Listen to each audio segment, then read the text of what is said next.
شهادة أن لا إله إلا الله وأن محمدا عبده ورسوله وإقام الصلاة وإيتاء الزكاة وصوم وحج بیت اللہ.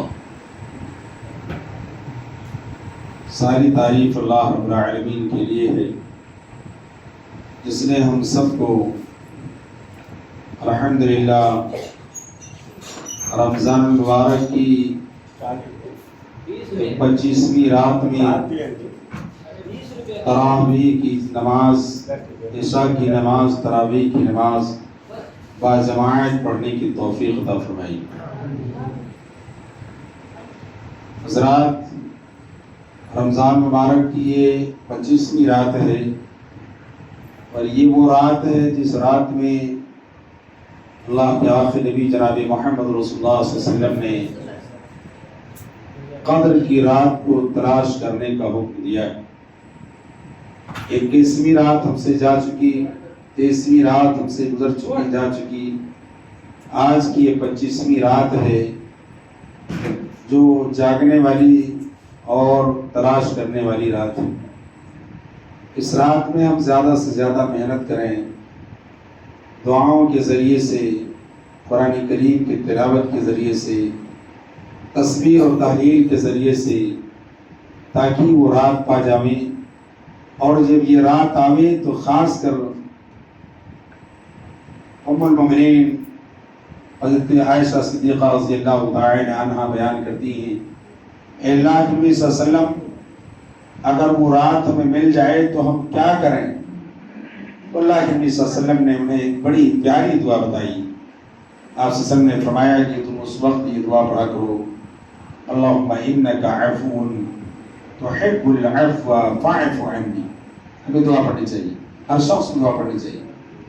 اللہم انک عفو تحب العفو فاعف عنی. اے اللہ رب العالمین، تو معاف کرنے والا ہے.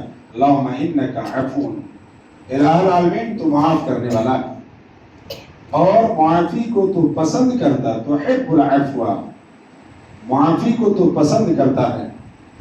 فاعف عنی، پس اللہ تو مجھے معاف فرما دے. یہ دعا کرنی چاہیے. اور یہ دعا کب معلوم ہوگی؟ جب ہم علماء کی صحبت میں بیٹھیں گے، تراویح پڑھنے آئیں گے اور شب بیداری کریں گے، علماء سے پوچھیں گے، تب معلوم ہوگا. گھر پر بیٹھنے سے دعائیں نہیں ملتی ہیں، گھر پر بیٹھنے سے دین کی باتیں نہیں معلوم ہوتی ہیں. ہماری بہت ساری خواتین، بہت ساری مائیں اور بہنیں اور بیٹیاں ایسی ہیں گھروں پہ بیٹھ کے عیش کر رہی ہیں، آرام کر رہی ہیں. اللہ اکبر. قبر میں ساری عیش نکل جائیں گے انشاءاللہ.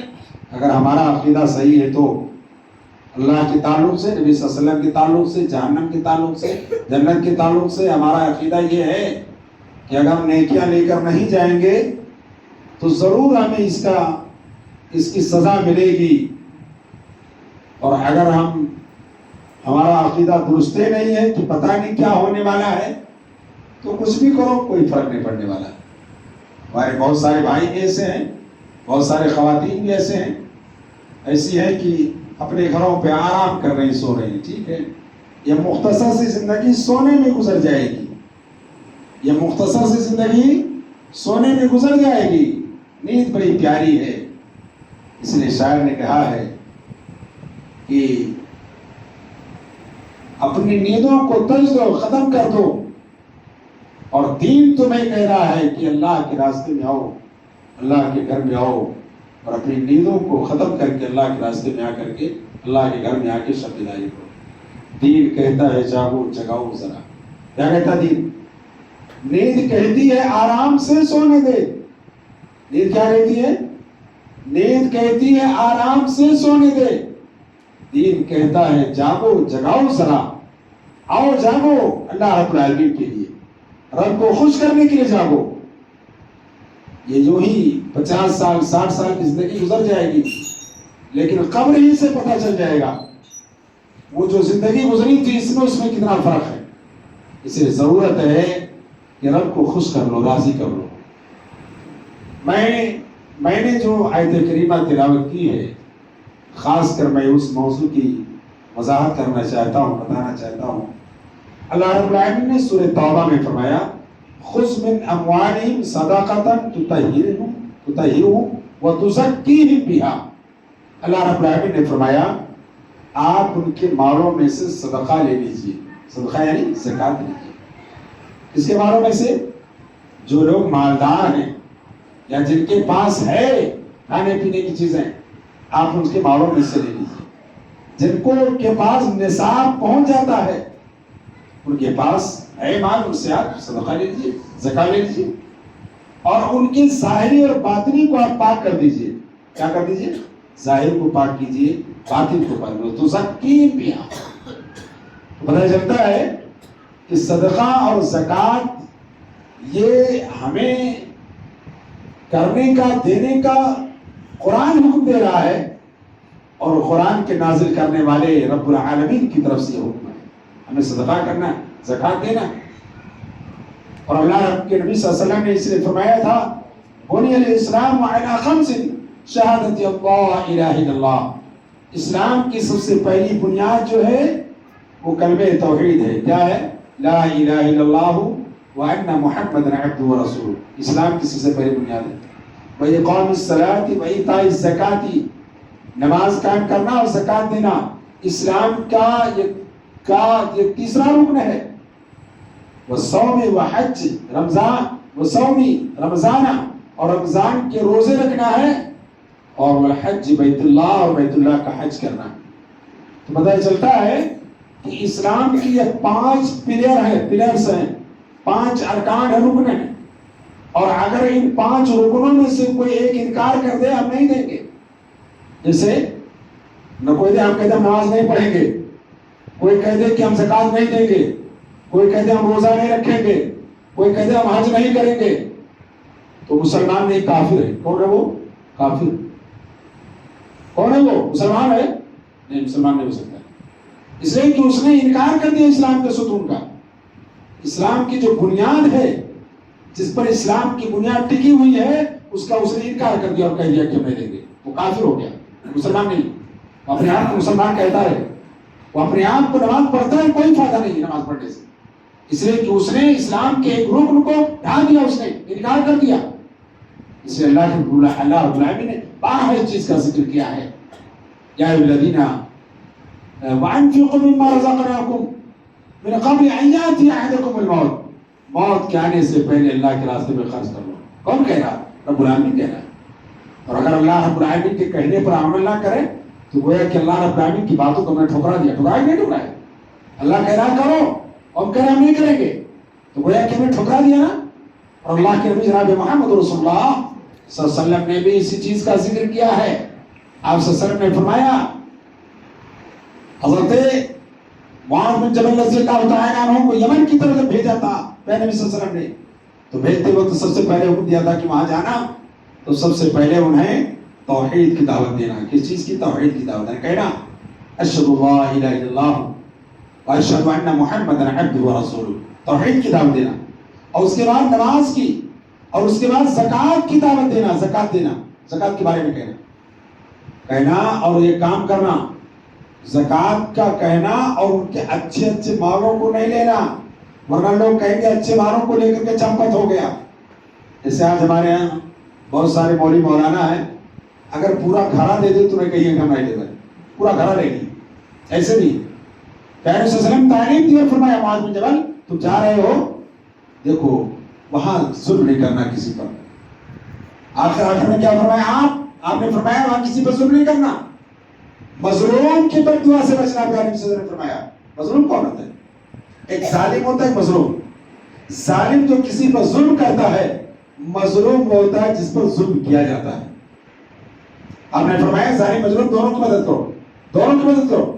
صحابہ نے سوال کیا نبی صلی اللہ علیہ وسلم، ظالم اور مظلوم کی مدد تو سمجھ میں آتی ہے کہ اگر کوئی کسی کو مار رہا ہے تو اس کو بچا لے، سمجھ میں آ رہی ہے، لیکن ظالم کی مدد کیسے کریں؟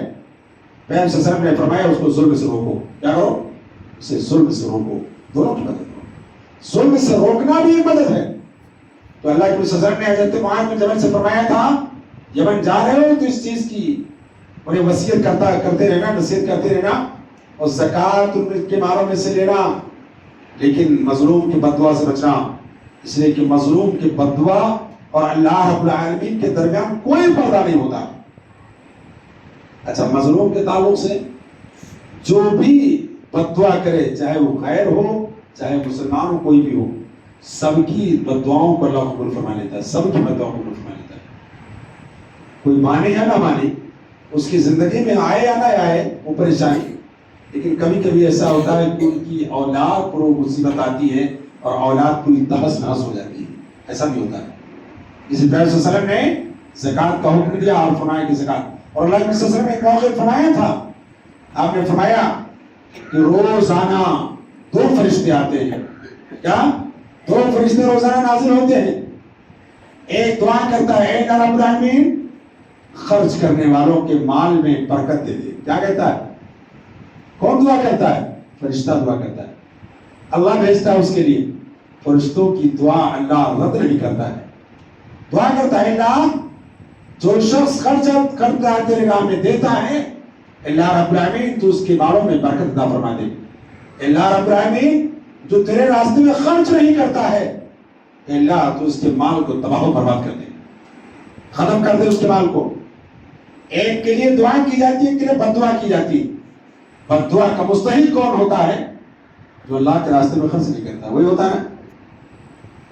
مراد دیکھ ہے، مانے یا نہ مانے، مراد دیکھ ہے، ایک آدمی جو اللہ کے راستے میں خرچ کرتا ہے نا، اللہ رب العالمین کبھی کبھی اس پر مصیبت ڈالتا ہے اور مصیبت ڈال کر کے مصیبت کو ختم بھی کر دیتا ہے، خرچ کرتا ہے تو بھی۔ اور کبھی کبھی ایسا ہوتا ہے کہ ایک آدمی اللہ کے راستے میں خرچ نہیں کرتا ہے نا، 10 روپیہ مسجد میں دینے کی بات آئی نہیں دیا، اللہ تعالیٰ اس کے ذریعے سے یا اس کی وجہ سے کوئی ایسی مصیبت میں ڈال دیتا ہے جہاں 100 روپیہ لگ جاتے اس کو دینا پڑتا ہے، اس کو آج 10 روپیہ نہیں دے رہا ہے، 100 روپیہ وہاں جا کے دے رہا ہے۔ ایسی بیماری میں اللہ تعالیٰ مبتلا کر دیتا ہے نا کہ پورا گھر پریشان رہتا ہے، جتنا کماتا ہے سارا سب اسی میں چلا جاتا ہے۔ یہ اللہ کی طرف سے مار ہوتی ہے ایسے لوگوں کے لیے جو اللہ اس کے رسول کی نافرمانیاں کرتے ہیں۔ یہ نافرمانی اللہ نے خرچ کرنے کا حکم دیا، پیغمبر صلی اللہ علیہ وسلم نے دیا خرچ کرنے کا حکم دیا کہ اللہ کے راستے میں خرچ کرو، وہ خرچ نہیں کر رہا ہے، اللہ کی طرف سے ایسے لوگوں پر مار ہو رہی ہے۔ اور اس لیے ہم سب کو اس چیز کو جان لینا چاہیے کہ جتنے مکاتب اور جتنے مدرسے چلتے ہیں الحمدللہ زکوٰۃ کے پیسے سے چلتے ہیں، زکوٰۃ ہی کے پیسے چلتے ہیں۔ جس طرح سے ہم لوگ ہیں، بہت سارے لوگ خاص کر گاؤں پر مسئلہ یہی ہے، ان کے یہاں اگر زکوٰۃ کی بات کی جائے نا تو فوراً ٹال کر دیتے نہیں دیتے۔ اگر ایسے سب لوگ کر دینا تو سارے مدارس بند ہو جائیں گے، بند نہیں بند، سارے مدرسے بند ہو جائیں گے، کوئی نماز جنازہ پڑھانے والا نہیں ہوگا۔ آج اللہ کا شکر ہے ایک عالم ایک مولوی ہمارے گاؤں میں آتا پڑھاتا ہے، کوئی مر جاتا ہے تو جا کر نماز جنازہ پڑھاتا ہے، کسی کی شادی ہوتی جا کر کے وہ نکاح پڑھاتا ہے۔ اور اگر یہ سارے بند ہو جائے نا، کوئی پڑھنے والا ہو کوئی پڑھانے والا ہو تو بھیک مانگنا پڑے گا دوسرے گاؤں سے، چلو فلانے جگہ مولوی صاحب ہیں، چلو لا کر نماز جنازہ پڑھا لو۔ ایسا کیوں کیا جاتا ہے؟ ہم سب کو خود کرنے کی ضرورت ہے۔ کون کرے گا اس کو؟ کون لائے گا؟ مولوی رکھے گا؟ کون دے گا؟ اگر جیسے ہم کو 500 روپے دینا ہے، ہم نہیں دے رہے ہیں، آپ کو دینا آپ نہیں دے رہے ہیں، آپ کو دینا آپ نہیں دے رہے ہیں، سب لوگ نہیں زکوٰۃ نکالے نہیں دے رہے ہیں، کہاں سے آئے گا یہ مکتب؟ کہاں سے چلے گا؟ یہ چھوٹے چھوٹے بچے کہاں سے آئیں گے؟ کہاں سے آئیں گے؟ چھوٹے چھوٹے بچے کہاں سے سیکھیں گے؟ دعائیں کہاں سے سیکھیں گے؟ قرآن کریم کی تلاوت کہاں ہوگی؟ کون سیکھے گا قرآن؟ پتہ چلتا ہے یہ ہماری نافرمانی اور ہماری بخیلی کی وجہ سے یہ ساری چیزیں برباد ہو رہی ہیں، دین سے دور ہو رہے ہیں۔ دین سے کیا ہو رہے ہیں؟ دین سے دور ہو رہے ہیں۔ آج ہم زکوٰۃ نہیں دیتے، اللہ کے راستے میں خرچ نہیں کرتے، کسی کے دروازے پہ جاؤ تو بولتا ہے کوئی ہمارے یہاں پیسے نہیں ہے، کھانے کے لیے پیسہ ہے، ہفتے میں 1 مرتبہ 2 مرتبہ گوشت کھانے کا پیسہ ہے، وہی ہفتے میں جو 1 مرتبہ 2 مرتبہ گوشت کھاتے ہو نا، 1 مرتبہ مہینے میں مانگا جاتا ہے، 1 مرتبہ 1 ہفتے والا 1 مہینے والا 100 روپیہ 500 روپیہ نکال کے رکھ دو نا، کیوں نہیں دیتے ہو؟ کیوں نہیں دیا جاتا؟ پتہ چلتا ہے کہ ہمیں دین سے محبت نہیں ہے۔ اس سے محبت ہے دین سے بالکل محبت نہیں، اسلام سے بالکل محبت نہیں۔ جب مارے جاتے ہیں نا، پیٹے جاتے ہیں نا، تب کہتے ہیں یار مسلمان کو بڑا ظلم ہو رہا ہے، ساری چیزیں ہیں. آج ہم جو ہیں ہم نے خود وہ کام کر لیا ہے. دین سے جب دور ہو گئے تو اللہ کی طرف سے یہ بلا آ گئی, مصیبت آ گئی. مصیبت اللہ کی طرف سے. یہ ساری بلائیں, یہ ساری مصیبتیں اللہ کی طرف سے.